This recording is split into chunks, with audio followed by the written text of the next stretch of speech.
ocean, but the sun is going down. It's a season for courage, wherever you are. Stand up a little taller. Season for courage, the time is right now. Don't you know you just can't lose?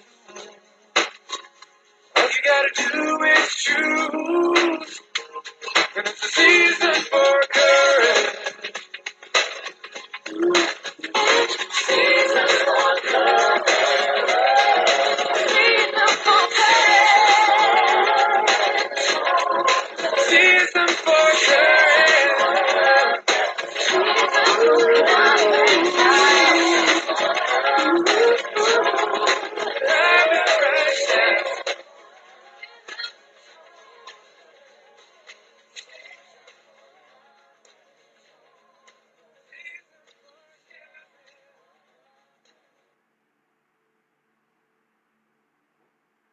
Hi everyone, welcome to Excellence Matters.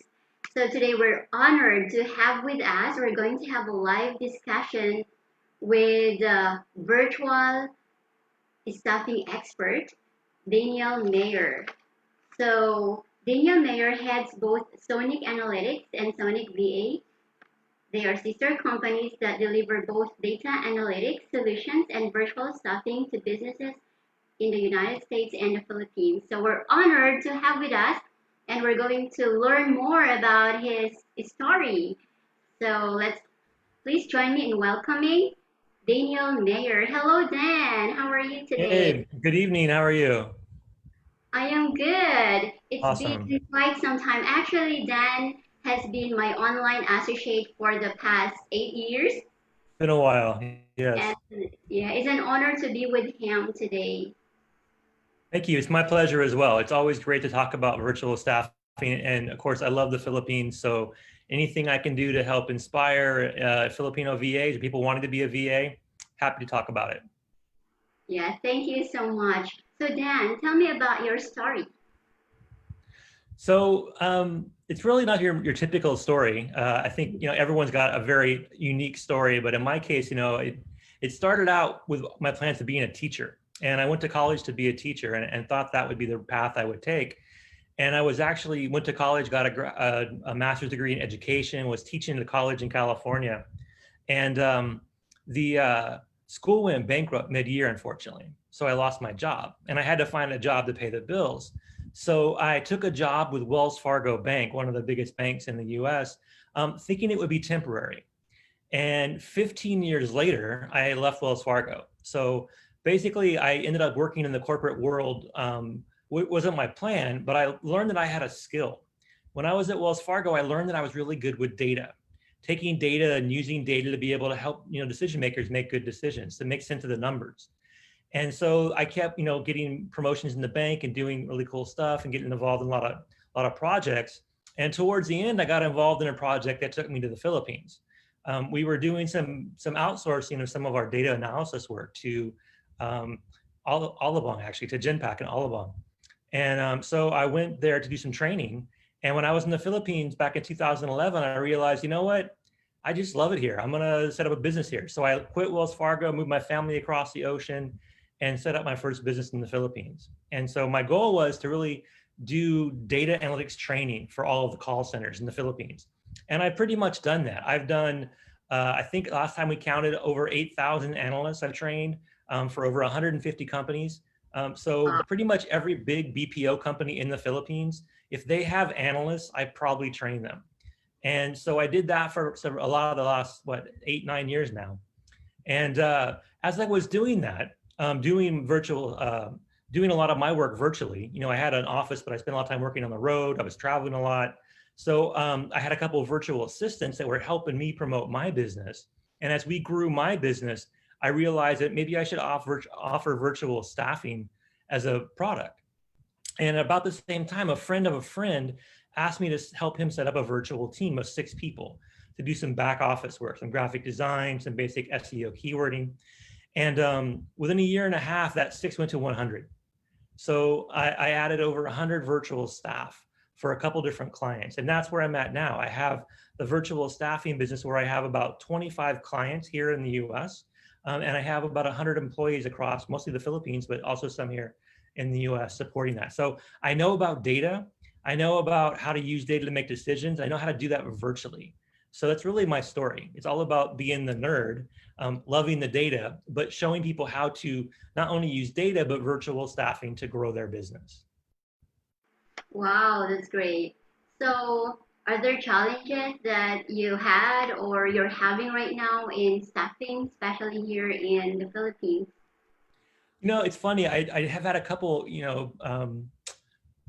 little minor hiccups this week, I will call them, because I've been doing virtual staffing with primarily from Filipino virtual VAs since 2012, and almost all of them have been fantastic. In fact, I have a core team of VAs, about 20 that have been with me since 2013. So we're very consistent in what we do. We provide a very quality service to our clients, and that consistency is the key. The challenge is finding other people and other clients, so both the client and the employee, who can deliver consistently, right? So one of the challenges I've had this last couple of weeks, a couple hiccups I've had, so I've had a couple people that wanted to be a virtual assistant, but weren't able to deliver the consistency the client needs, and that caused a little bit of consternation on both the VA and the employee's part, and the client's part. So that consistency is what I think is the challenge right now, because there's so many people that are working from home, so many for the first time, so many trying to figure out how to help other businesses. That is a big learning curve out there. And even veteran VAs, people who've been doing it for a while, they're finding that they're dealing with a lot more clients that don't have a lot of experience working with VAs, because they're now doing all their business virtually. So it's really a big era of change, and it really boils down to people trying to figure out how to be more consistent. Oh, I see. But I know that still your business is the top analytics brand in the Philippines. So how did you make it? How did you build it to be the top analytics brand in the Philippines? Well, there are two things behind that. And first and foremost, I have a great team, so I couldn't have done it myself, right? So I mentioned the first thing I did is hire a couple of virtual staff when I first got to the Philippines back in January 2012.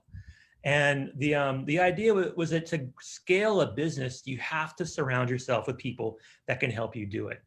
So that's number one, right? So to become the top brand in analytics training in the Philippines, it required me to invest a lot of time and energy into finding good people, training them, bringing them into my vision so they could actually, grow the business like myself. And I've had a couple that have been with me, like I said, since the beginning. And the two of them, Jen and Bam, they've done amazing work to be able to grow my company to be our company, not just my company, but our company. And we've made a lot of success. We've had a lot of opportunities to train people. Like I mentioned, over 8,000 Filipinos I've trained in analytics, and I've taught in a couple of schools. I taught a class at De La Salle a couple years ago. I mean, so the branding all happens because you have people that believe in you and can help you grow it. And then the second piece of it is the data, right? You have to know where the data takes you. You have to look at opportunity and assess it based on data, and make sure you're making good, valid decisions, and make course corrections when the data tells you to. So when I went to the Philippines to set up my business, the opportunity was huge because there wasn't anybody doing what I did. When I started in 2012, you type in the word analytics in Job Street PH, and you'd see a couple dozen jobs. But within a couple years, that couple dozen jobs went to thousands of jobs. If you go to Job Street PH right now and type in data analysis or analytics, you're going to see thousands of job postings, because the need for people to understand how to use data has just mushroomed. And I saw that before it was a big deal, and got there early, was able to turn that into a good company. So it's people and it's data. You have those two things, you're going to be successful in business. Yeah, I absolutely agree with that. Actually, that was in 2012 when I first met you online, and you were really the starter in that Yeah. industry. So you're doing a great job. You're the pioneer. So I know Yeah. that. It's to the best of my knowledge, I think I'm the first, right? There are a Yeah. couple other companies out there that have been doing analytics in the Philippines, but not with the sole goal of really trying to train up the BPO industry. It's I've had the privilege of testifying in front of the Philippine Senate. I've been involved in a couple huge efforts to really upscale the BPO workforce to be able to offer more analytics as a service. I've made some wonderful connections across all levels of the Philippines. I've traveled all across the country. I've been to over a dozen provinces, pretty much every one for the reason to be able to speak about analytics or to do something when it comes to trying to help the Philippines become the analytics hub of Asia. Yeah, that's amazing. You're really doing great. So you're Thank you. not only an entrepreneur, you have also become a coach. So what made you decide to become a coach? Well, I mentioned in the beginning of my story, I started as a teacher, right? I've always been a teacher at heart. And so to me, coaching is teaching. It's a combination of helping people figure out what they can do. So mentoring, helping them self-discover what they can do. And then letting them know about tools, keep them up to date, challenging them to try new things, and then moving that forward. So I've had a lot of interns. I've had dozens of interns in the Philippines that have gone on to be great analysts. In fact, my first batch of college graduates, of fresh grads in the Philippines that I trained, I think we trained something like 12, and within a few months, 7 of them had found jobs in the BPO industry as analysts, and that was my biggest success story, that first batch. And ever since then, I've been training people to be analysts. And that kind of evolved into coaching, because once I figured out how the people could do the analytics, the goal then became how to get the decision makers to embrace the use of analytics in their decision making. And that was a big challenge, because a lot of companies were and still are kind of hesitant to really get into data because they don't understand it. They don't really value it. They go off their gut feel. They go off of what's always worked. And maybe they've been lucky and blessed and do really well, but for the most part, they're guessing a lot. And analytics helps you eliminate the guesswork, right? And so helping people figure out how to do that really also was a great thing I learned in the Philippines, constantly working with business decision makers, with owners and managers to be able to become more data driven. So from the internship and then from coaching businesses, I developed a coaching business. And now I use that coaching business here in the US to coach business owners here about how to use virtual staffing to free themselves up, to give them more free time, and to do things in their business like social media based on the analytics, based on the data. So I've taken everything I've done the last 10 years and refolded it and launched a new version of it, which is Sonic VA, which we just launched in January. And that's really for the US market, right? So I have DMAI-PH, which is the Philippines name brand in analytics training. I have Sonic Analytics, which is a company that I've used across multiple parts of Southeast Asia. I've actually been able to give talks in a couple different countries like Singapore and Hong Kong. And so basically, everything I've done has brought me to where I'm at now, which is now helping small businesses here in the US during this very tough economic times get tied up with Filipinos who have great rockstar ability, but don't have the opportunities to really become breadwinners because of the economic crisis in the Philippines. So it's kind of like a perfect match that I've been working on since January. Wow, so you mentioned of the word rockstar. So Yes. you consider VAs from the Philippines rockstar. Well, there's a lot of talent, right? I always give people a short history lesson if they don't understand it, and I think it's important to always, honor the shared relationship between the Philippines and the US. There's pros and cons on both sides, but the bottom line is America's had a huge influence in the Philippines, and that's paid dividends in the fact that a lot of Filipinos speak an American style English. And that translates really well. That's why you see more call centers in the Philippines than anywhere else in the world. If you're in the US and you call 1-800 whatever for customer service, you have a better than 50% chance of having that call go into the Philippines. Because the Philippines has that background of shared experience with the United States, and because they speak an American style of English, that's why you see it. So in the Philippines, you have this group of a couple million Filipinos who speak an American style English, have worked for American companies like call centers and BPOs, and have a good education background, have strong work ethic.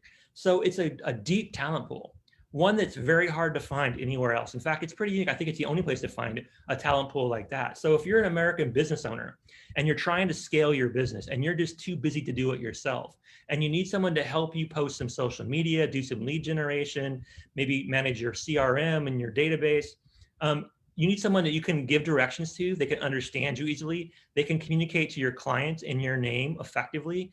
The Philippines is the best place to find that talent. So it really makes sense. And so I learned that, way back when I first went to the Philippines, and it's been true ever since, that this is really the best place on the planet to go to find quality talent for virtual staffing. Wow, that's amazing. So, are there already a lot of businesses in your country that consider virtual staffing, or there are untouched industries?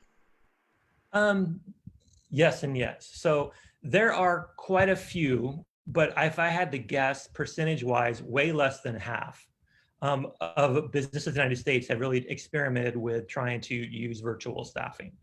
A lot of them just don't understand how to get started. They don't understand exactly what it can do.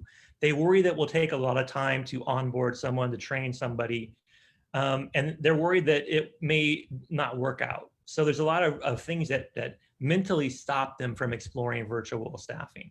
And so whether that be like, a big company trying to outsource an entire call center, or a small business owner trying to hire someone just to help them manage their social media, it's a big market to keep penetrating. There's a lot of opportunity. However, right now, it's a very challenging opportunity, because even though there's so much opportunity, people are having trouble economically. And it's only going to, unfortunately, from my perspective, based on the data, get worse before it gets better. So there's never been a better time to explore virtual staffing, because it can keep your costs down, because it can give you 24/7 customer service, because it can give you access to talent you couldn't find locally. But it's also a time where you have to be really smart about your money. So on the client side, you want to get it right, and you don't want to make a lot of mistakes. And unfortunately, a lot of the mistakes that had happened are because there's a lot of people out there that are freelancing or are part of agencies that aren't that good. And in any business, in any country, there's good and bad. But in the Philippines, there is a significant number of people that want to be virtual assistants that just don't understand what it means to be successful. And part of my effort is to really work with them to make sure they understand what they're doing. There's two things that a Filipino VA should really, really think about when they start being a virtual assistant for an American, anybody, but especially for an American. They're going to give you the keys to their car, to their house, right? They're sharing their passion with you. They decided to set up this business because it's their heart telling them to do that, right? And if you just kind of like go at it halfway and don't really take it seriously, it's going to blow up in both your faces, right? So a VA's got to understand that what they're doing is not just taking a job. They're not working at SM. They're not working at Jollibee. It's not some big corporation they can just go get a paycheck from. You're buying into someone's dream. So you have to respect that. And if you respect that, you'll be super successful. Again, most of my VAs have been with me since the beginning because they've bought into our clients' dreams. They know what the clients want. They're able to provide the client something that they need, which is to speak in their voice.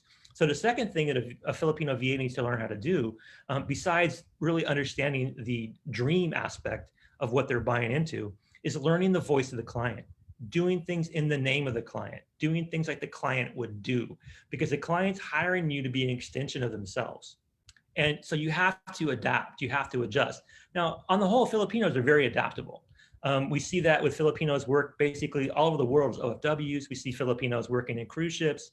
We see Filipinos working in the call center industry. So it's a good mix of people, but you have to set your direction on the right course. And so if you understand that when you sign up to be a VA, you're buying into a client's passion and you're willing to learn their voice, you're gonna have a great time.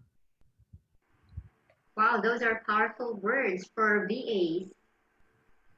Yes, and I've seen it. And again, I've probably in the 10 years almost I've been doing this, I've employed probably close to 200 Filipinos myself, and I've set up 3 different companies in the Philippines. I've trained thousands of Filipinos, and I've taught classes in a couple of different Filipino universities. So I feel like I have a pretty good idea of what's capable. I've also, I'm American, I've had businesses here, I've done business here, I worked in corporate America, so I understand what Americans want. So I understand what Americans want, what Filipinos can do.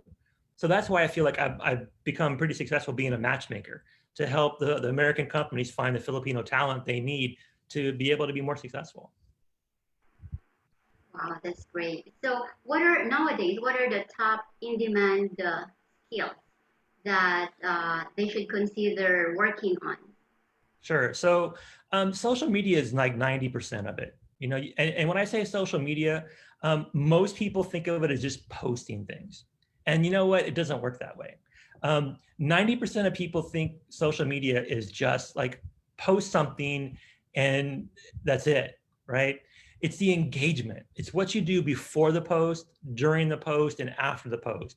It's how you curate your content. It's how you build up your fan base. It's how you engage with people that engage with you. That's where VAs should be spending most of their time. You know, like, for example, I have a video that I drop every business day around 10 o'clock Pacific time, or 10 o'clock Philippines time, 10 p.m. Excuse me. And basically, my goal is to be consistent with that social media message. That a YouTube video drops, talks about, you know, a new tool I'm using or my team is using, a new concept, something that people can learn about. We share it on social media, we engage with it, you know, that whole process. We're geared towards not trying to have mass appeal, but appeal to the people that really need it, to our audience. And our target market are small business owners in the US and Filipino VAs. So we know who we're trying to focus on and we concentrate on that and we engage in that environment. We don't do this scattershot approach. That's something Filipino VAs have to really understand and get good at. Because if you just go onto social media and post your client stuff and hope it goes viral, it's going to fail like 999,000 out of a million, right? It's only going to work once in a million. To really, really be successful, you have to work at it every day and be consistent with what you do and be active in the post and the pre times when you put something in social media. Besides social media, everything else kind of fits into like anything that can be done in a computer can be outsourced. So accounting and bookkeeping are quite common. Things like transcription and data entry are common. There's a lot of people doing email management, CRM management, doing newsletters, a lot of graphic designers. Probably the second most common thing that's outsourced to the Philippines for VAs is graphic design. So if you don't know Canva, you probably don't know how to do a good VA job, right? So Canva is like the go-to graphic design tool. Now, some people can do Adobe stuff and they have invested in it and they're really good graphic designers, which is great, especially if you're working for a corporate client. But most small business owners just want someone who can make some cool videos, some cool images, do some simple stuff. So, you know, understanding how to use Canva, understanding how to put things on YouTube, understanding the difference between what to post on Facebook and what to post on Instagram, those all help. And so that's what I focus a lot of my time on, is providing the education and the tools to VAs to really understand that. Like the last thing I'll say on this topic is that you want to understand the platform as well, right? So if you're marketing to a Filipino in the Philippines, everyone's on Facebook because of free Facebook, right? But not everyone can view videos on Facebook in the Philippines because free Facebook, you can't view videos, right? So if you're using Facebook in the Philippines, you have to be aware of that. In the US, if you're marketing on Facebook, you're marketing predominantly to people that are either baby boomers or Gen X, right? Millennials and Gen Z don't use Facebook as much. In fact, a lot of them have just gotten off Facebook completely. So if your client's market in the US is people that are under 30 and you're spending time pushing things out on Facebook, you're wasting your time, right? You want to be on Instagram. In the Philippines, again, if you're marketing to a certain audience, you want to know the audience. Like TikTok is super popular with anybody under, 15, 20 especially. So if you're targeting kids, Generation Z, you want to be doing something that's short, quick videos. So you have to understand the platform. And so for Filipino VAs, you want to know the demographics, the geographies, the generational marketing aspects of what your client is trying to do, so you can drive their content through the right platform. Yeah, as I understand, in everything that you do in any platform, we always go back to analytics. Yes, exactly. It's all about the data, right? So the beauty about social media, and this is kind of what's been revolutionary about social media, is they built in free analytics tools. So I don't know at what point it became like a good idea that every application, every social media platform has free tools, but it's awesome and it's rarely used. One of the frustrations I come across is that I'll be in a room of small business owners. Say I'll have 30 small business owners here in the US and I'll be, giving a talk to them. And I'll ask them to raise their hands, like, how many of you have a Facebook business page? And of that 30, almost all of them will raise their hand. They have a Facebook business page. Then I'll ask them, how many of you look at the Facebook Insights tab? And no one raises their hand, right?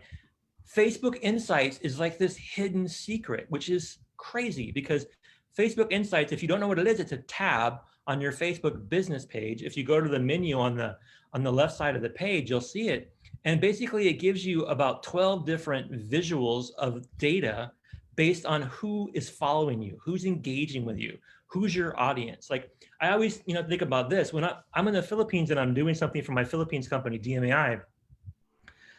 We want to make sure our target market is Filipinos who work in call centers, Filipinos who probably are senior call center agents or team leads or even supervisors and managers. So the demographic in the Philippines for that market is people between the ages of 25 and 40, and they're more women than men, and they're all in the Philippines. So the Insights tab for my social media, for my Facebook, for DMAI, it better be showing that I'm having almost 100% market saturation in that target market, which I am, which is part of why I'm successful. But you could see if you're not doing that, how far off you could be.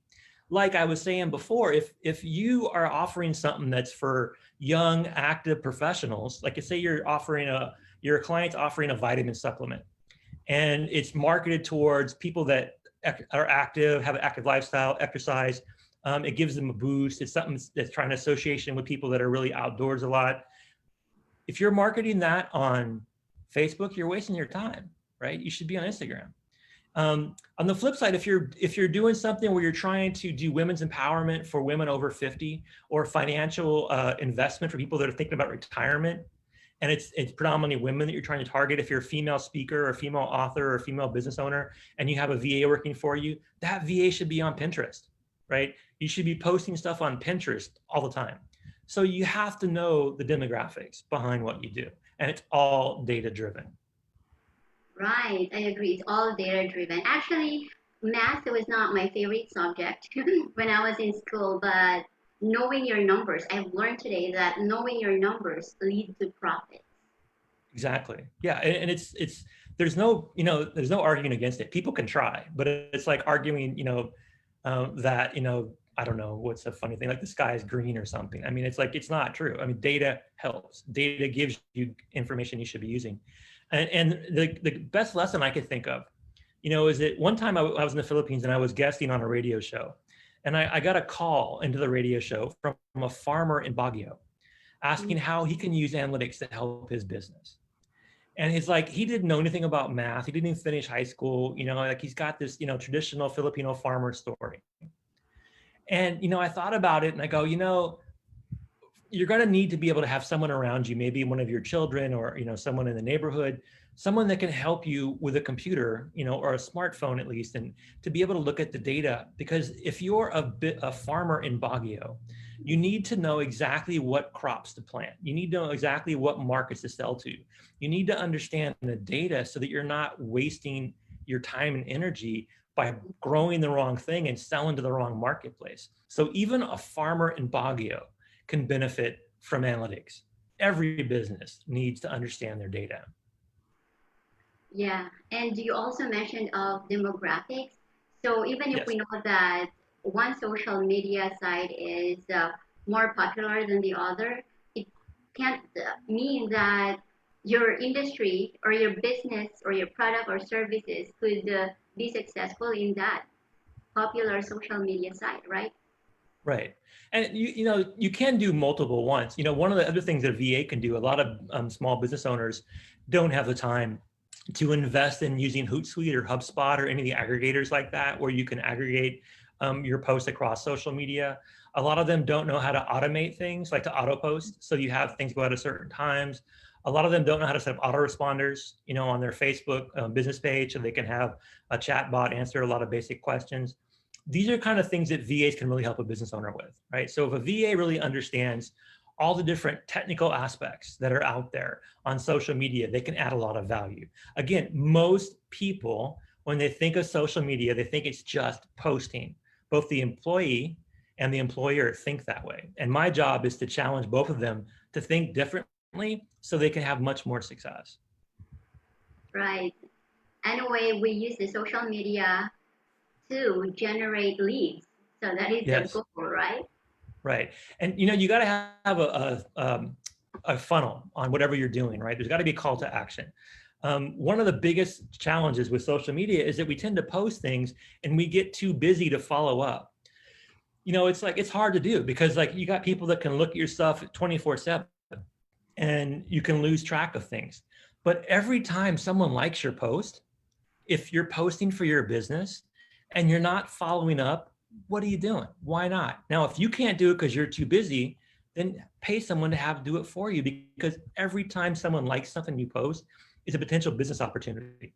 Maybe they're not going to buy from you, but maybe they can work from you, or maybe they can refer you to somebody, or maybe they know somebody, right? So we leave so much opportunity on the table because we don't follow up when people engage us in social media. We wait for that person to inbox us with, I want to buy something from you. And that happens 1 in a million times. What we're missing is the opportunity to have a conversation, to invite people, to encourage people, and to capture their information. I mean, reality is we want to do as much lead capture as possible.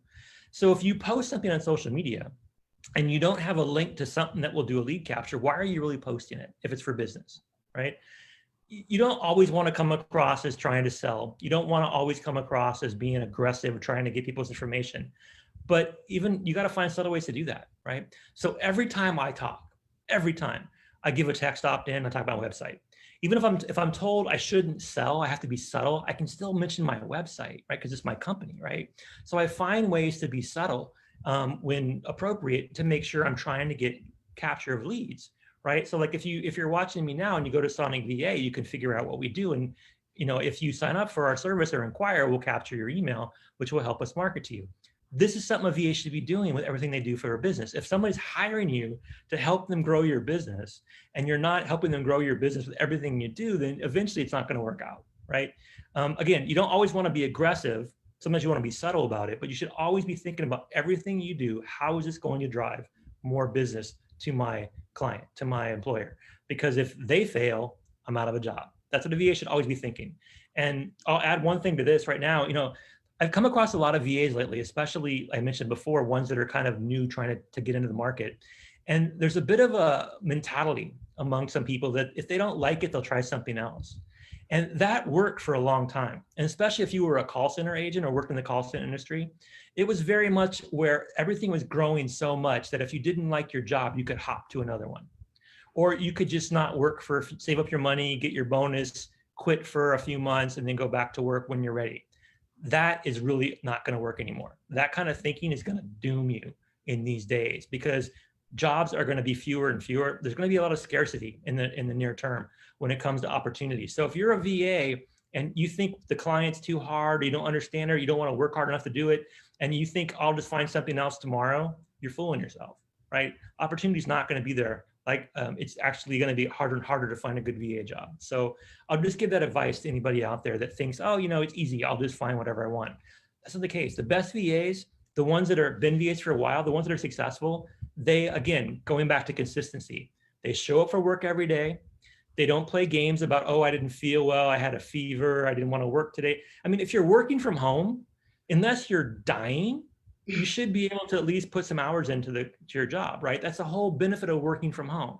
Now, I'm not saying you have to, do something if you're really sick or your kids are sick. There are times you need time off, which is why you should look for an agency to work for, not be a freelancer. One of the things that I do is I found that a lot of Filipino VAs, they start the freelance route and they get taken advantage of. They get underpaid, they get overworked.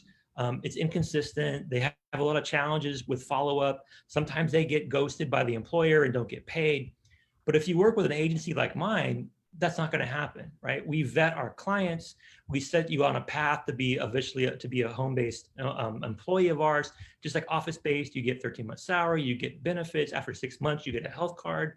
The Philippines Senate just passed a law recently affecting this, right? So theoretically, and I know it's going to take a while for everyone to do this, but theoretically, everyone working from home as a VA in the Philippines has to now report their taxes like if they were working in an office. And if they don't, they're going to be in violation of this new law, right? So these are things that companies like mine can do for a Filipino VA. We will help you process all your government reporting and do all that, get you signed up for SSS and PhilHealth and all that stuff.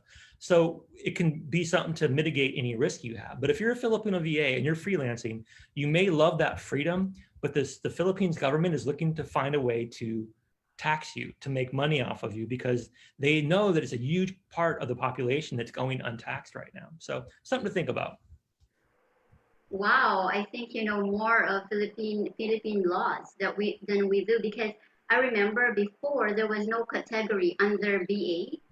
Right. There is now. It just passed a couple months. Like I think it was like in either June or earlier in July. It was yeah, it's a big deal because a lot of people are freaking out about it. And especially for businesses that have sent their employees home to work, or looking to hire more people just as on a almost like an endo contract, you know, like they're trying to do things where people will just work for, you know, a few months and let them go.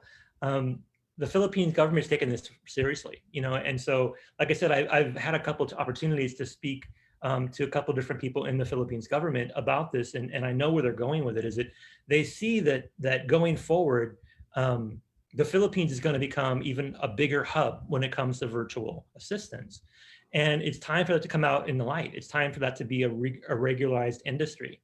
There's pros and cons to it, but the bottom line is, you know, the pros are that the Filipino government doesn't want the Filipino to be taken advantage of. They want them to get their due rights and do. So that's part of the reason why, you know. So there's good and bad to it, but it's changing, and it's only going to change more. So we got to get used to it.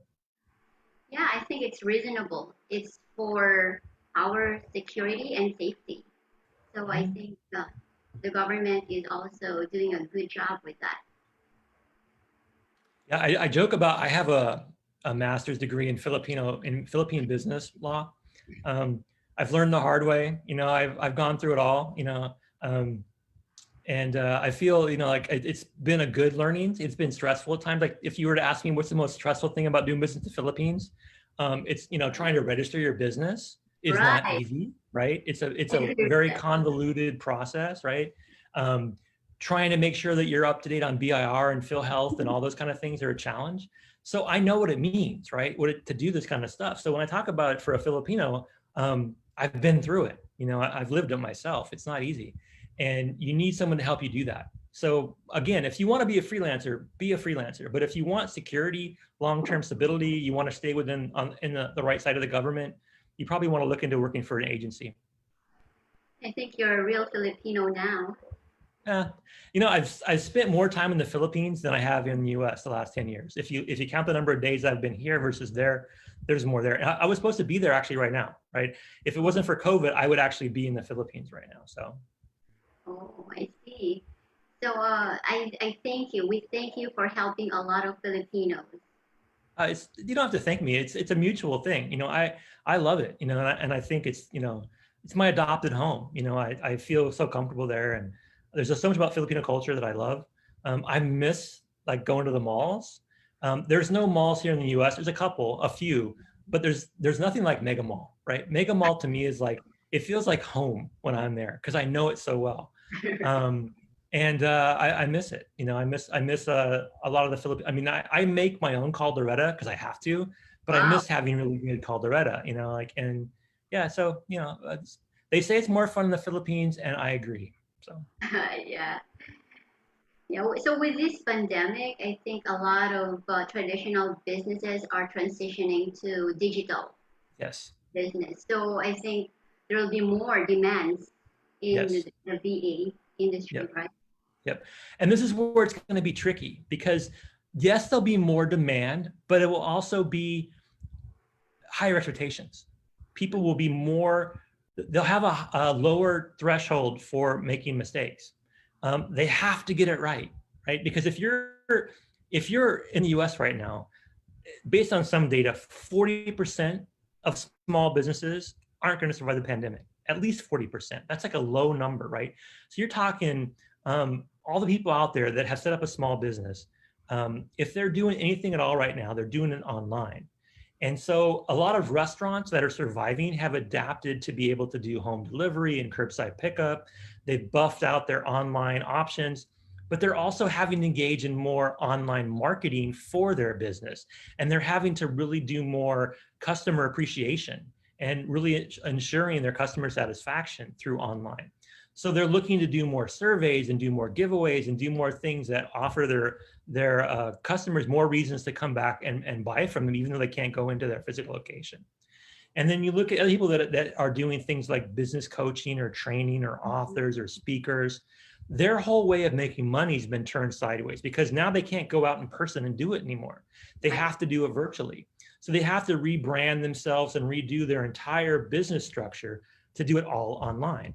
So any of that stuff requires people to help them do it, right? It requires quality virtual assistants that can help them do a pivot and change their business model from physical geographic locations to online global locations. And again, that means there's more opportunity, but it also means it's going to be more competitive.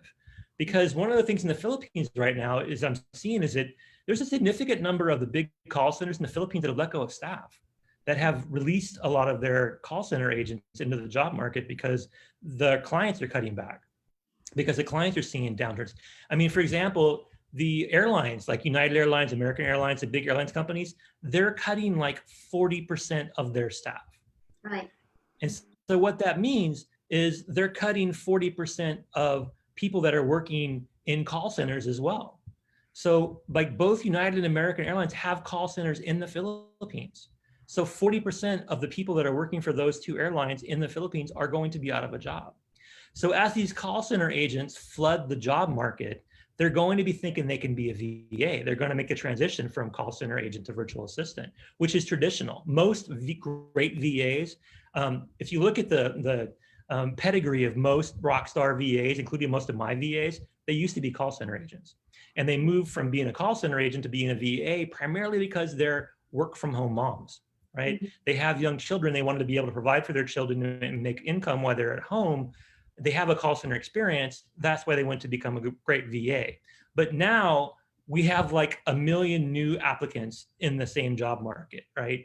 So the competition for VAs is going to get tougher. You're going to be going up against people that have a lot of background that will look good in a resume. So it's even though it's going to be more opportunity, it's going to be more competitive. Well, actually, a lot of our audience viewers right now are already excited to transition to digital work. Yeah, right? Well, you have to. I mean, like, yeah, I think about where I was at in January. I had launched Sonic VA in January because a few of my colleagues had asked me to help them set up a virtual assistant. I didn't plan on doing virtual assistants here in the US on a large scale. It was more of a sideline for me. My primary business was analytics training, right? So I've always had VAs that have been doing this for a while, but it's been my sideline. It didn't become my priority until COVID happened. And back in February, I started seeing an opportunity that as more and more people are forced to work from home, they're going to need people that can work from home. And they're going to need bosses that want them to work from home. So both on the employer and employee side, you're going to see an uptick. And I got there right in February, started doing a lot of stuff for the business. And I've added over 20 clients in the last 2 months. So that's huge growth for a sideline that I didn't plan on doing until January. So it shows the opportunities out there. It's going to keep growing, and it's going to be more competitive, but it's going to keep growing. So as long as you take your training seriously, as long as you really skill yourself with the right tools, as long as you treat your client with respect and you understand you're buying into their dream, and as long as you're consistent and you show up every day, you're going to be successful as a VA. And if you need help finding the right client, I can help with that. That's part of what I do, right? My business is all about tying up or matchmaking between clients and VAs. Yeah. So I received some comments here, like they have been trying to find jobs on VA, but they're not successful. And so they're asking how they can find you. So maybe you can tell us where we can find you, if you have Sure. like a YouTube channel or. Yep. So I'll tell you a couple of different ways to do that. The first is that if you're looking to skill up, if you're a Filipino VA or want to be a VA and you're looking to add skills, I have a YouTube channel. If you just type it Dan Meyer virtual staffing expert in YouTube. If you type in Dan Meyer, you're going to see three people pop up: me, a sword swallower, and a baseball player. Right? I am not the sword swallower. I'm not the baseball player, right? But if you type in Dan Meyer virtual staffing into YouTube, you're going to see I've recorded over 50 videos since February. Most of them are things that will benefit a VA to listen to. I talk about what's better, Trello or Asana. Is it better to build a WordPress or a Wix website? Wow, those are What's the interesting. best tool for instant messaging with clients? What social media platform should a client be using based on the target market of the client? A lot of tools there, right? So you can go there, check it out. A lot of content, I put it out there. It's a teacher in me who loves to teach, and I can't teach in a classroom right now, so I'm teaching on YouTube. If you're interested in working for me, I don't currently have any openings. I get a ton of applicants, and we've got a full team right now, but I am growing. So feel free to submit an application. If you want to go to sonicva.com, you can apply there, or you can go to our Facebook page, just type in Sonic VA and you'll come to our Facebook page. You can apply there. And if you just want to reach out to me just to get mentoring or coaching, you can do that as well. If I can't do it myself, I can tie you up with one of my team leads. I've got some veteran team leads that know the ins and outs of virtual staffing. And I'm going to give a shout out to one of my favorite VA experts in the Philippines. It's FVA, Filipino Virtual Assistants. It's a Facebook group. It's run by a woman named Jolmar. She is like a rock star among rock stars. And so she has built up this following of like 100,000 Filipino VAs. So if you want to network, look for jobs, learn new skills, check out her site. It definitely will benefit you. But if you want to connect with me, find me on YouTube, look for my company website, find me on Facebook. I'm easy to get a hold of. And we can talk about what you want to do. But again, I can't hire everyone, right? So, but what I can do is I can give everyone some skills they can use to get hired. So. Wow, your YouTube channel is really, I think you're really doing good with your YouTube channel with those very helpful content. Yeah, I Especially just launched it in February, so it's pretty new. So, I was doing some analytics stuff, last year, but I really just kind of rebranded it and launched it in February. And I think we're over 500 subscribers, and some of my videos have gotten I think one of them's got like 800 views. So I'm not viral. I'm not trying to be viral. My goal is not to have 10,000 views. My goal is to have 800 quality views. So I'm very happy with the fact that the people that are watching what I do, it helps them. It's not for everyone, but for the ones it is for, it's getting to them. And that's what makes me feel good. Yeah, those are really helpful. So Dan, actually we have two more questions for you. These are not questions, but we want to ask for your final advice or final thoughts you'd like to Sure. share, especially with two groups, to those with business or business owners, because we also have viewers here who are US Yes. based, Filipino, US based, Canada based, Yes. they have businesses. And also your final advice to those who are considering freelancing or working as a virtual assistant. Okay. One of the things that I started doing when I was in the Philippines in January, was the last time I was there, was starting to explore the idea of why do Filipino business owners not hire Filipino VAs? It's like it doesn't come across it doesn't hit the top of their mind, right? Why am I not having more home-based staff? There's a trust issue. There's an issue of wanting to have people where you can see them. I get the cultural things there, but in this new day and age, Filipino entrepreneurs that are embracing virtual staffing are becoming more successful. And you even look at some of the success models of the last few years, some of the Filipino companies that have adopted to being more home-based are thriving. And that's really the way to go. So if you're a Filipino and own a business in the Philippines, you shouldn't not consider Filipino VAs. They can definitely help you. If you're a Filipino who has a business interest in the US or in Canada, you should definitely be using Filipino VAs. It doesn't make sense not to. And if you're in Canada or the US, the best thing about having VAs in the Philippines is now technology is at a point where we have the cloud storage, we have the messaging, we have the internet connectivity that pretty much everyone should be online if they can be online. So obviously the Philippines still has a lot of people that are unfortunately poor, that cannot always be on the internet. But if you are a Filipino who's got a certain, educational background, you've had a certain professional experience, you probably have as stable internet connection and as good as Wi-Fi and as good as cloud storage as anybody in the US. So, there are people that have that. So you can find them. I mean, there are plans with Smart and with Globe that are comparable to anything you would find in the US or Canada. So maybe as a business owner, you have to invest in some of that. Maybe you pay your VA an allowance to let them have the high-speed internet. I actually do that for a lot of my VAs. We pay for their internet allowance. The client actually pays for that, so they have high-speed internet at home. So you can invest a little bit in that, and you can have the same quality as having somebody here. And of course, the big difference between having an employee in the Philippines and having an employee in North America is just sad to say, but it's true. It's just cheaper, right? The cost of a good Filipino VA is about a third of what it would cost to find the comparable employee based on education and work experience in the US. And that's just the reality. And businesses right now, they need to figure out how to save cost. And if they can save 2/3 of an expense on an employee, they'll be looking at the Philippines. So that said, my last tip to Filipino VAs, people who want to be Filipino VAs, is you have to be proactive. You have to take initiative. You can't wait for things to come to you. This is one of my biggest frustrations, having done so much in the Philippines, having been so involved in training Filipinos and working with Filipinos and being part of Filipino success stories as far as virtual staff. And the ones that are successful are the ones that take initiative. American business culture is by nature, makes a lot of assumptions that you know what you're going to do and you're going to do it without having to ask a lot of questions. If you do have a question, then you are supposed to ask for it. This goes against a lot of Filipino, people are polite in the Philippines. People care about, they don't want to offend anybody. They want to make sure that they're not interrupting. They want to, there's all that emotion, which American business people don't quite understand. So they need you to be direct and to the point. It may not be easy for you.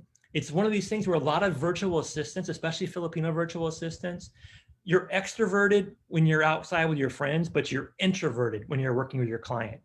And that is really frustrating for you and for the client. So ask a lot of questions, be proactive.